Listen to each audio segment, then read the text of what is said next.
하나님의 교회는 좋은 곳입니다.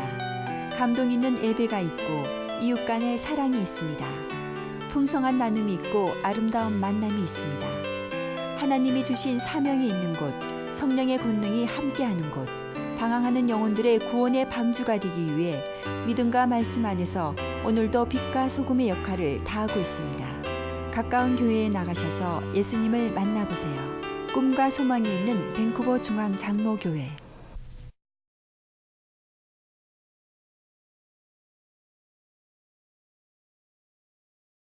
오늘 본문 말씀 히브리서 2장 11절입니다. 읽어드립니다. 거룩하게 하시는 이와 거룩하게 함을 입은 자들이 다 한 근원에서 난지라. 그러므로 형제라 부르시기를 부끄러워하지 아니하시고. 이 주어가 빠져서 이해하기가 조금 어려운 부분이 있습니다. 영어로 그 후반부를 보면은 So Jesus is not ashamed to call them brothers. 예수님께서 우리들을 형제라 부르시기에 부끄러워하지 않으신다, 그런 말씀입니다. 예수님께서 여러분과 저를 부끄러워하시는 것이 아니라 하나님 아버지와 천사들 앞에서 저는 내 형제다, 이렇게 말씀하신다는 것이에요. 신 다니엘을 저는 내 형제라, 이렇게 말씀하시는 것이죠. 누가복음 12장 8절 보면 또 이런 말씀이 있습니다. 내가 또한 너희에게 말하노니 누구든지 사람 앞에서 나를 시인하면 인자도 하나님의 사자들 앞에서 그를 시인할 것이요. 예수님께서 내 주님이십니다. 저는 예수님의 사람입니다. 여러분도 예수님 믿으시고 예수님의 사람이 되십시오. 이렇게 이야기하는 사람들, 예수님께서도 하나님과 그 사자들, 즉 천사들 앞에서 저는 내 사람입니다, 내 형제입니다, 내가 나를 믿는 사람입니다, 이렇게 시인하시고 자랑하실 것이다 하는 말씀입니다. 하나님의 아들이 우리를 부끄러워하지 않고 오히려 자랑의 대상으로 삼으신다, 이것이 성경 말씀입니다. 제 어머니께서 가끔씩 제게 엄마가 부끄럽지 않니 하고 물어보셨습니다. 몇 번 물어보셨습니다. 40살 때 저를 낳으셨습니다. 그래서 제 친구 부모님들보다, 어머니들보다 나이가 훨씬 더 많으십니다. 그래서 스스로 저와 제 동생에게 부끄러움을 느끼셨던 것 같습니다. 함께 다니는 것도 때도 미안하다, 그렇게 말씀하셨습니다. 그런데 사실 저는 어머님이 부끄러운 적이 한 번도 없습니다. 늘 어머님이 너무 좋습니다. 어머니께서 보고 싶고 어머니께서 함께 있으면 연세가 있어서 이제 힘이 없지만은 마음 한구석에는 평안하고 든든합니다. 어머니가 그렇게 좋은 것이에요. 그런데 사실은 우리가 이 세상 살 때에 부모와 자식 관계 속에서도 부끄러움이라는 이런 단어가 사용될 수도 있겠다, 그런 생각이 들 수가 있습니다. 그러니까 형제끼리는, 또 친척 간에는 얼마나 더 부끄럽다 하는 단어를 사용할 때가 있을까, 그런 생각도 할 수가 있습니다. 스스로가 상대에 비해서 너무 초라하다거나 아니면은 상대에 비해서 나는 월등하게 우월하다, 이렇게 생각할 때에 부끄러움을 느낄 수가 있습니다. 하나님의 아들이신 예수님 앞에서 우리는 어떤 존재입니까? 스스로는 대단하다고 생각할 수 있지만은 천지를 창조하신 그분, 하나님의 아들이신 그분 앞에서 얼마나 우리가 대단한 분이라 생각할 수 있습니까? 그분을 알면 알수록 나는 그분에 비하여 참으로 아무것도 아니구나, 참으로 초라한 것이 내 모습이구나 알 수 있습니다. 천지를 창조하시고 하나님의 아들이신 그분께서 나와는 비교할 수 없을 정도로 월등하신데 내가 저를 압니다. 저는 내 형제입니다. 저는 내 자매입니다. 이렇게 하나님과 그 천사들 앞에서 자랑하신다라고 말씀합니다. 성경 말씀이죠. 하나님께서 여러분들을 보시고 부끄러움의 대상이 아니라 자녀로 삼으시고, 예수 그리스도께서 여러분들을 보시고 김 집사는 내 자매야, 내 형제야 이렇게 즐거워하신다. 이것이 얼마나 감사한 내용인지 우리가 생각할 수 있습니다. 다음 주일은 크리스마스 주일입니다. 우리는 특별히 예수님께서 우리를 위하여 세상에 오셨다 하는 의미를 생각하면서 주님 앞에 나와서 더욱더 최고의 모습을 보여드리려고 노력합니다. 주님이 나를 부끄러워하지 않으시고 오히려 나를 위하여 생명까지 주시기 위하여 이 땅에 오셨습니다. 그래서 나를 가족으로 여기시는 주님, 나를 자랑스럽게 생각하시는 주님, 이분께 최고의 예배를 드리기 위하여 우리는 정성껏 몸과 마음을 준비하고 또 헌금을 준비하여서 주님 저를 받아 주옵소서 하고 이렇게 드리는 예배가 다음 주일 예배지요. 여러분의 최고의 모습이 하나님 앞에 보여지게 되기를 부탁드립니다. 이 본문에서 주님께서 오신 이유를 몇 가지로 설명하는데 하나만 여러분과 나눕니다. 히브리서 본문 말씀 히브리서 2장 14절 후반부입니다. 죽음의 세력을 잡은 자 곧 마귀를 멸하시며. 예수님께서 이 땅에 왜 오셨는가? 죽음의 세력을 잡은 자 곧 마귀, 그 마귀를 멸하시기 위하여 이 땅에 오셨다라고 기록하고 있습니다. 요한 1서에서는 이런 말씀이 있습니다. 3장 8절입니다. 하나님의 아들이 나타나신 것은 마귀의 일을 멸하라 하심이라. 하나님의 아들이 나타나셨다, 이 땅에 오셨다. 왜 오셨는가? 마귀가 하는 일을 멸하기 위하여 이렇게 오셨다라고 기록합니다. 종합하면은 주님께서 이 땅에 오신 것은 마귀를 멸하시고 그리고 마귀가 하는 일을 멸하러 오셨다라고 기록하고 있는 것입니다. 그런데 마귀를 멸하러 오셨는데 왜 마귀가 아직 살아 있습니까? 이런 생각할 수 있습니다. 여러분, 여기에 나오는 멸한다 이 말은 죽인다, 없앤다 이런 뜻이 아닙니다. 원어는 카트라이게오라는 말인데 사전 찾아보면은 무익하게 하다, 활동하지 않게 하다, 무효로 만들다 이렇게 정의합니다. 그러니까 주님께서 이 땅에 오신 것은 마귀의 힘을 빼앗고 그를 무력화하기 위해서 오셨다, 이런 말씀이 되는 것이죠.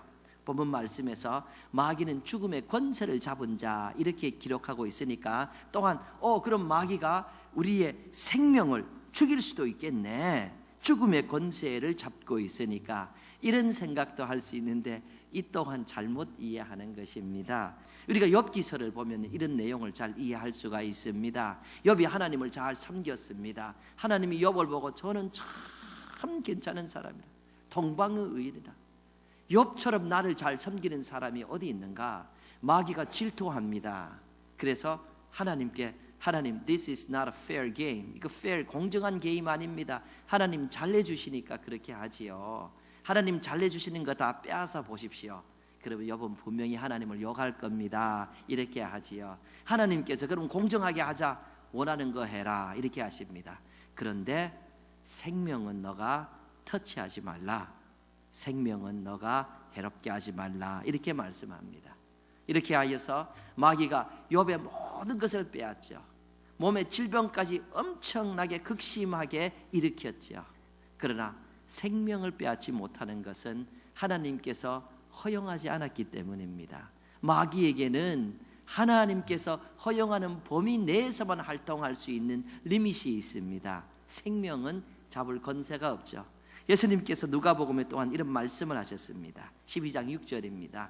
참새 5마리가 두 아사리온에 팔리는 것이 아니냐? 그러나 하나님 앞에는 그 하나도 잊어버리는 바 되지 아니하는도다. 참새 한 마리라도 하나님께서 다 기억하신다니 참새의 생명도 하나님의 허용 없이는 떨어지지 않는다, 예수님 말씀이지요. 그러니까 하나님의 형상대로 창조함을 받은 사람의 생명을 마귀가 어떻게 하겠냐, 악마가 어떻게 하겠냐, 이런 말씀입니다. 그럼 죽음의 권세를 가졌다는 이것이 무슨 뜻인가? 이런 내용입니다. 사람은 하나님과 교제하며 사실 아름다운 삶을 살고 있었습니다. 그런데 마귀가 사람이 하나님을 거역하도록 뱀을 통하여 사람을 유혹합니다. 사람은 그 유혹에 넘어졌습니다. 그리고 하나님을 불순종하고 독립을 선언한 것이죠. 그 결과로서 하나님과 교제가 단절되었습니다. 분리되었습니다. 성경은 이 하나님과 교제 단절과 분리를 죽음이라고 얘기하는 겁니다. 그리고 하나님과 단절된 사람이 영원히 육체 가운데 살 수도 없습니다. 그래서 죽음이 들어온 것입니다. 그러므로 다시 말씀드리면 사망이 세상에 들어오게 됐다는 거예요. 마귀가 사람으로 하여금 죄를 짓게 하고 그것으로 인하여 죽음을 세상에 가져왔다는 것이에요. 그리고 그 죽음의 공포를 통하여서 오늘까지 많은 사람들을 다스린다. 죽음의 공포를 통하여 많은 사람들을 조종한다. 이런 뜻이지요. 그래서 오늘 본문 말씀 15절로 보면은 이렇게 기록하고 있습니다. 15절입니다. 또 죽기를 무서워함으로 한평생 매여 종노릇하는 모든 자들을 놓아주려 하심이니, 죽기를 무서워하여 한평생 사는 사람이 있다는 것입니다. 그렇게 죽는 것을 무서워하는 그런 모든 사람에게도 죽음의 두려움에서 자유를 주님께서 주셨다라는 말씀이죠. 제가 사크라멘토에 있을 때에 연세에 있으신 장로님과 식사할 기회가 있었습니다. 이 장로님은 태권도 유단자십니다. 그래서 미국 사람들 태권도 가르치는 특별한 그런 영주권을 받아서 오신 분입니다. 연세가 있으신데 저를 식사를 하시면서 이런 말씀을 하십니다. 나이가 이렇게 들어가니까 친구들이 하나둘 먼저 간다는 거예요. 그래서 장례식에 가서 보면은 친구들이 누울 때 이제 곧 내 때가 아닌가, 나도 곧 저기 차가운데 누워야 되지 않는가, 그런 생각하면은 무섭다 이렇게 말씀을 하시더라고요. 태권도 유단자, 무술의 유단자라도 정말로 주님 없이 맞는 죽음은 무서운 것입니다. 죽음이란 무서운 거죠. 이 무서운 이 죽음, 미지의 세계로 들어간다는 이 죽음을 무기로 삼아서 마귀가 사람들에게 엄청나게 두려움과 공포 속에 몰아넣는다는 거예요. 그런데 주님은 이 땅에 오셔서 이 마귀가 하는 이 권세, 마귀가 하는 이 일, 이것을 무력화하셨다는 거예요. 그래서 주님을 믿는 사람에게 이 죽음에 대한 두려움에서 해방을 시켜주시고 자유를 주신다, 이런 말씀을 하시는 것이죠. 말씀을 드렸듯이 사람은 마귀의 속임수에 넘어가서 하나님께 불순종함으로 하나님과 관계가 단절되었습니다. 이 관계가 단절된 상태에서 사람이 죽게 되면은 하나님과 관계하고 교제할 수 있는 하나님 아버지 집에서 영원히 사는 것이 아니라 하나님과 관계가 없고 하나님과 교제할 수 없는 지옥에서 영원히 살게 되는 겁니다. 그래서 사실 하나님과 관계가 회복되지 않은 상태에서 이 세상을 떠나는 것이란 엄청나게 두려운 것입니다. 성경을 알고 보면 이것이 얼마나 무서운 것인가 다시 알되죠. 그런데 예수 그리스도께서 이 땅에 오셨습니다. 예수님은 처음부터 죄가 없으신 분입니다. 그래서 동정녀에게서 탄생하셨습니다. 그리고 마귀가 아담과 하와에게 하였던 모든 유혹을 예수님께도 퍼부었습니다. 예수님은 한 번도 넘어가지 않으셨습니다. 그리고 한 번도 죄를 짓지 않으셨습니다. 죄가 없으신 분이 결국에는 십자가에서 우리 모두의 죄를 대신하여서 죽으셨습니다. 그런데 주님은 죽음으로써 마지막을 장식하신 것이 아닙니다. 3일 만에 다시 사셨습니다. 그리고 우리 모두에게 오늘도 성경을 통하여 말씀하고 계십니다. 하나님이 세상을 이처럼 사랑하사 독생자를 주셨으니 이는 그를 믿는 자마다 멸망하지 않고 영생을 얻게 하려 하심이라. 오늘 누구든지 자기의 죄를 하나님 앞에 회개하고 그리고 예수 그리스도를 자기의 구주로 받아들이고 주님으로 모신다면 하나님과 관계가 다시 회복될 것이고, 저도 예수님께서 3일 만에 부활하셨듯이 다시 부활하여 하나님과 영원히 살 수 있다, 이것을 주님께서 말씀하심으로 죽음이 이제 두려움의 자체가 아닙니다. 죽음이 이제 두려움을 주는 것이 될 수가 없습니다. 예수를 믿는 사람에게는 이 땅과 이 다음 땅에서 예수 그리스도께서 우리를 도와주시고 우리와 영원히 함께한다, 이것이 성경이고 이를 위하여 주님이 오셨다 하는 것입니다. 주님은 이렇게 마귀의 일을 멸하셨습니다. 그 일을 멸하시기 위해 오셨고 그 일을 완수하셨고, 오늘 또 우리가 예수 그리스도를 통하여 하나님의 자녀가 되면은 사실 죽음을 두려워하는 것은 이상한 것입니다. 자유함을 가지고 살 수가 있는 것이죠. LA에 거주하는 홍혜선이라는 분이 하나님께 계시를 받았다고 하면서 대한민국에 전쟁이 일어날 것이라는 예언을 이렇게 집회를 하고 다니면서 했다고 합니다. 바로 2014년 12월 14일 새벽 4시 30분에 대한민국에는 전쟁이 날 것이다 이렇게 예언하면서 집회를 했습니다. 이 이야기를 듣고 어떤 사람들은 LA로 피난 갔다고 합니다. 그런데 그 예언한 시간이 지나갔습니다. 오늘이 며칠이죠? 오늘이 12월 14일입니다. 예. 그리고 전쟁이, 제가 신문을 안 봐서 모르겠습니다. 낯선 말 했죠. 제가 이 설교를 할 때 2부 예배 때는 마치 그때 전화가 따르릉 하고 어떤 분에게 왔습니다. 그래서 제가 혹시 한국에서 온 전화인지 모르니까 받아보라고. 예. 근데 한국에서 온 전화가 아니고 어떤 권사님이 라이드 부탁하려고 한 전화였어요. 우리 성도님들, 전쟁은 나지 않았습니다. 이런 헛 예언에 현혹되지 마시기를 바랍니다. 하나님의 말씀을 모르니까 말씀대로 사는 것이 아니라 뭘 보고 듣고 한 것을 꼭 자기가 하나님의 말씀을 들은 거라고 착각을 하고, 그리고 말씀을 모르는 사람에게 이야기를 하니까 듣는 사람 또한 거기에 맞게 반응을 하는 안타까운 것이 현실이다라는 것이에요. 여러분, 사실 성경이 이미 완성된 이 시점에서 하나님께서 새롭게 우리의 살 방법을 계시해 주실 것이다, 이것은 성경에 맞지 않습니다. 이 성경에 이미 우리가 어떻게 하면 하나님의 자녀가 될 것이고 하나님의 자녀가 된 사람이 어떻게 살아야 되는지 완벽하게 계시해 주셨습니다. 이 말씀 하나 알므로 우리는 이 세상에서 하나님의 자녀가 되고 승리하며 살아갈 수 있는 것입니다. 그런데 말씀은 보지 않고 자꾸 엉뚱한 것을 보는 것입니다. 사실 이런 예언만 아니죠. 주님이 언제 다시 오신다는 이런 예언도 이 사람 저 사람들이 수없이 많이 해 왔습니다. 그런데 주님은 성경에서 말씀하셨죠. 내가 정확하게 언제 오는가, 이런 것은 너희가 알 바가 아니다.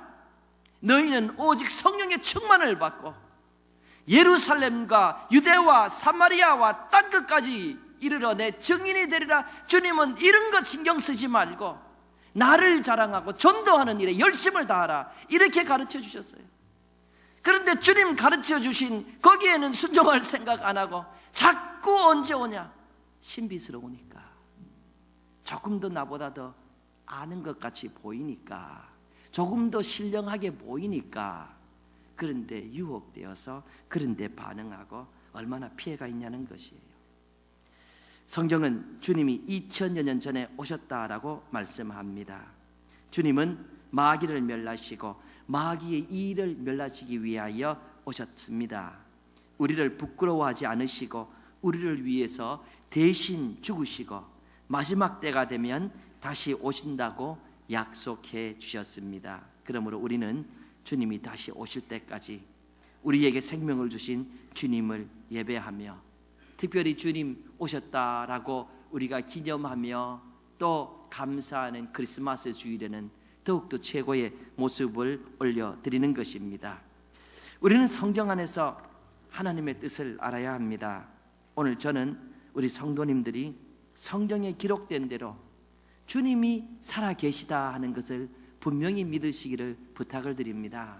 성경의 기록대로 우리 주님은 2000여 년 전에 오셨고, 성경의 기록대로 우리 주님은 우리의 죄를 위하여 십자가에 죽으셨고, 성경의 기록대로 우리 주님은 3일 만에 부활하셨고, 성경의 기록대로 우리 주님께서 말씀하시기를 오늘도 우리가 주님 믿으면 다 하나님의 자녀가 되고 다 죽음이라는 것을 두려워하지 않고 영원히 아름답게 살 수 있다는 것을 믿으시기를 예수 그리스도의 이름으로 축복합니다. 이 믿음이 있으시면은 무엇이 두렵냐 하는 것이에요. 이 믿음, 성경에 기록된 이 믿음을 두고 이 말씀을 두고 자꾸 허성을 쫓으니까 부작용이 많이 일어나는 것이지요. 성경은 주님 살아계심을 분명히 얘기합니다. 그런데 우리가 다른 쪽도 생각해야 됩니다. 오늘 본문 말씀에서 죽음의 권세를 잡은 마귀의 존재에 대해서 이야기합니다. 성경에는 마귀가 분명히 있다고, 그리고 활동한다고 기록하고 있습니다. 성경에서 마귀라는 단어는 34번 나옵니다. 사탄이라는 단어는 48번, 바울세불이라는 말은 7번 정도 기록되어 있습니다.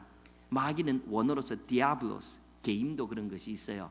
디아블로스라는 말입니다. 그런데 성경에는 이 다른 명칭으로 많이 불려집니다.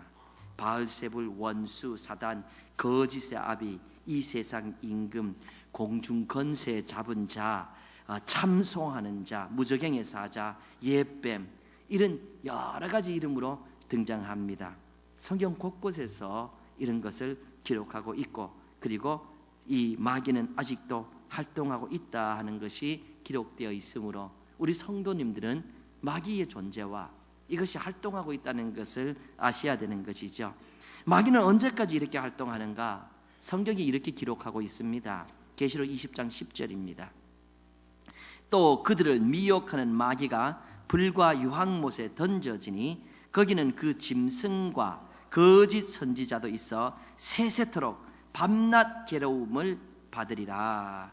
미혹하는 마귀가 결국에는 불과 유황못에 던져져서 세세토록 밤낮 괴로움을 당한다라고 기록하고 있습니다.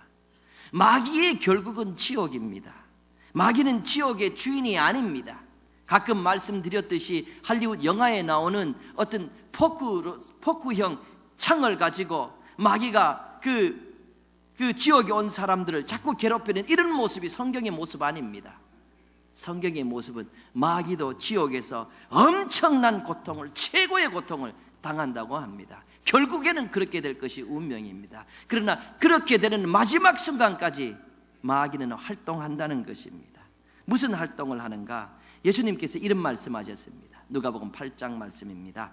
길가에 있다는 것은 말씀을 들은 자니 이는 마귀가 가서 그들이 믿어 구원을 얻지 못하게 하려고 말씀을 그 마음에서 빼앗는 것이요, 마귀가 가서 그들이 믿어 구원을 얻지 못하도록 말씀을 빼앗는다.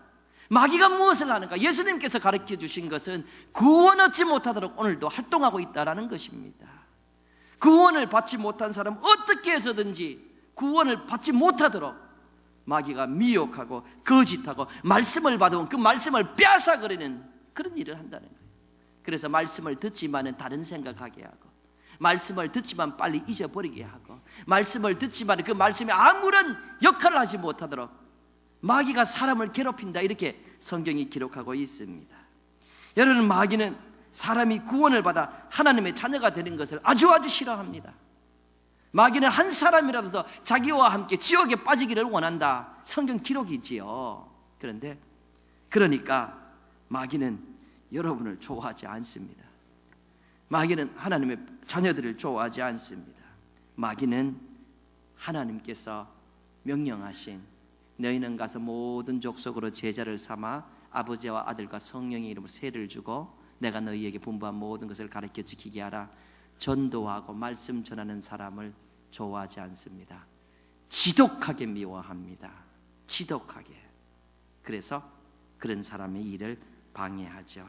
예수 그리스도께서 영혼을 사랑하고 또 전도를 하라는 명령을 주셔서 순종을 할 때에 복을 주시고 기뻐하시지만 마귀는 지독하게 싫어합니다. 여러분과 저는 마귀가 지독하게 싫어하는 사람이 되고 만왕의 왕이신 예수 그리스도께서 지독하게 좋아하는 하나님의 사람으로 오늘도 담대하게 살아가는 것입니다. 마귀가 하는 두 번째 일입니다. 디모데전서 4장 1절 말씀입니다. 그러나 성령이 밝히 말씀하시기를 후일에 어떤 사람들이 믿음에서 떠나 미혹하는 영과 귀신의 가르침을 따르리라 하셨으니, 후일에 어떤 사람들은 믿음에서 떠나 미혹하는 영과 귀신의 가르침을 따른다. 이미 구원받은 사람은 마귀가 어떻게 할 수가 없어요. 구원을 빼앗아갈 수 없습니다. 하나님의 자녀를 자기가 어떻게 하겠습니까?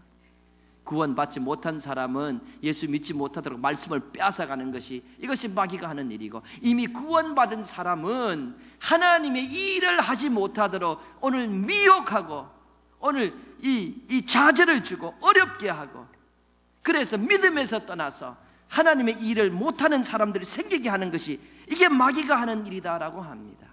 말씀을 두고 자꾸 다른 걸 보고, 말씀을 두고 다른 데 자꾸 미혹되어서 오히려 하나님의 일을 하는 것이 아니라 방해가 되는 그런 일들이 있다는 것이에요.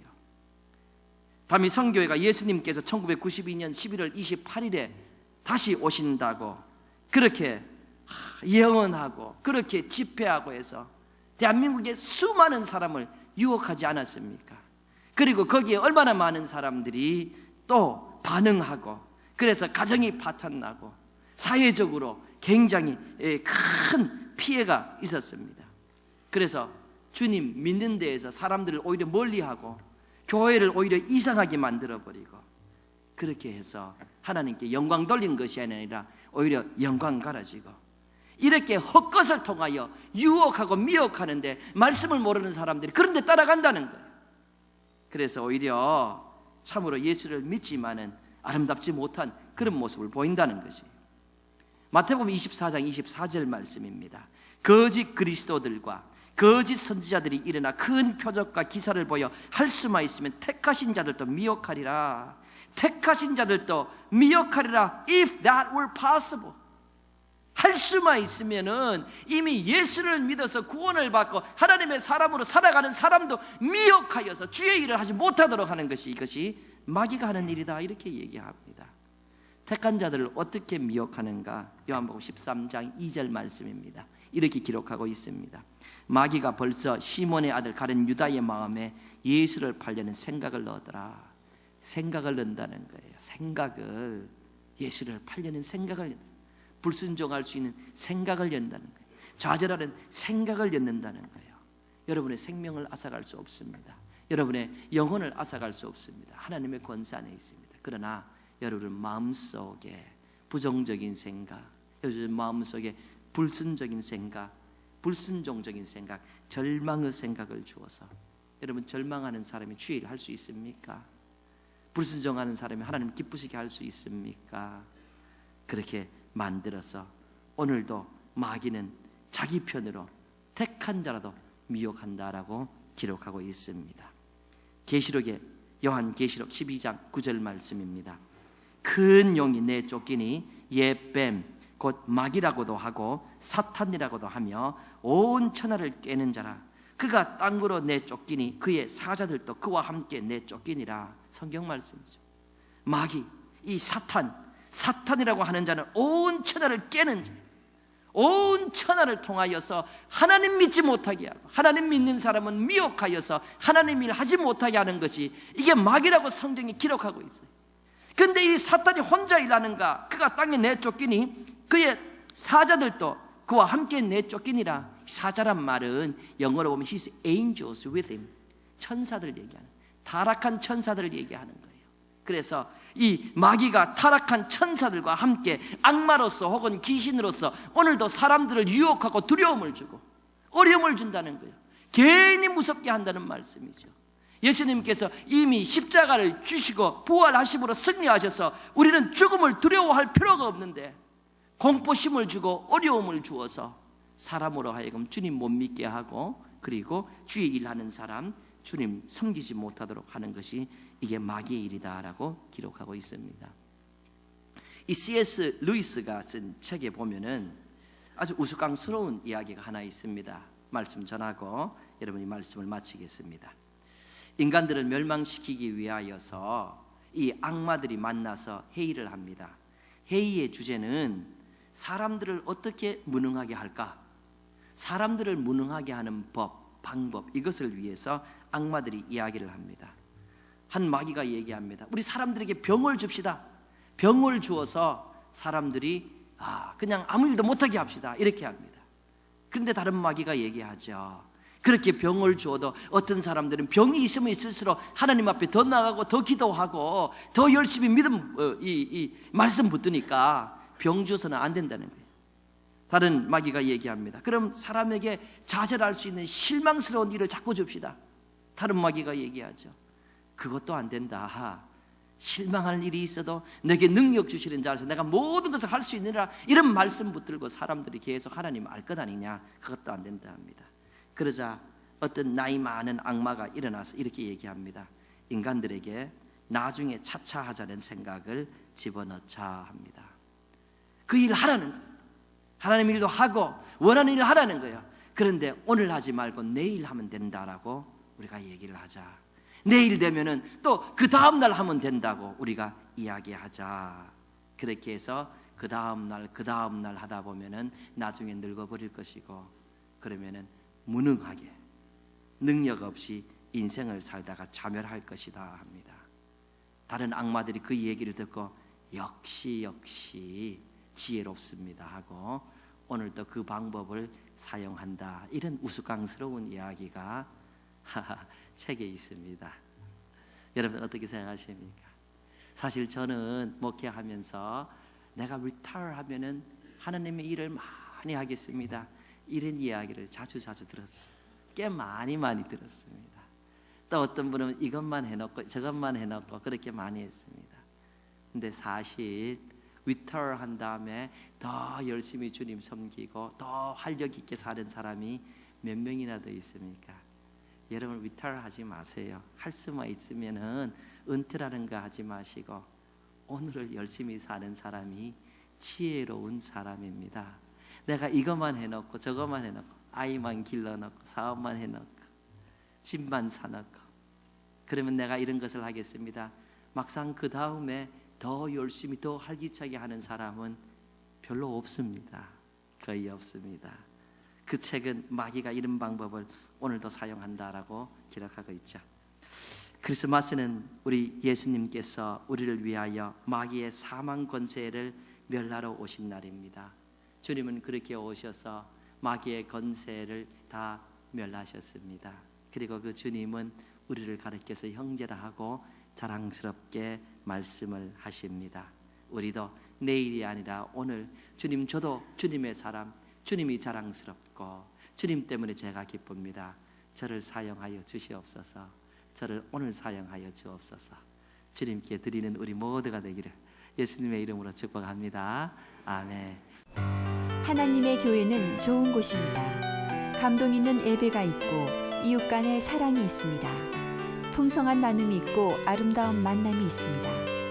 하나님이 주신 사명이 있는 곳, 성령의 권능이 함께하는 곳, 방황하는 영혼들의 구원의 방주가 되기 위해 믿음과 말씀 안에서 오늘도 빛과 소금의 역할을 다하고 있습니다. 가까운 교회에 나가셔서 예수님을 만나보세요. 꿈과 소망이 있는 밴쿠버 중앙 장로교회.